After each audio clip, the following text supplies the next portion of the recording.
কলম নামিয়ে রেখেছিলাম। লালবাগের মাসিমা অবাক হয়ে গালে হাত দিয়ে বললেন, ও মা, কি কাণ্ড! সে কখন দুটো গল্প কথা করেছি, সেই নিয়ে এত বড় একটা গল্প লিখে ফেললি? এত কথা তোকে বললে কে?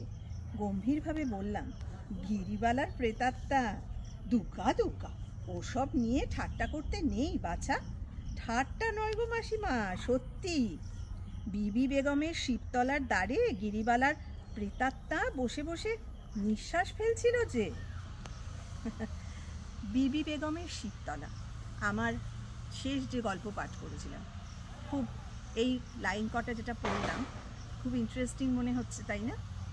এবার এই গিরিবালার কি হয়েছিল এবং বিবি বেগমের শিবতলা এরকম একটা মন্দিরের নাম কেন, সেটা জানবার জন্য শ্রোতা বন্ধুরা তোমাদের কিন্তু এই গল্পটা শুনতেই হবে।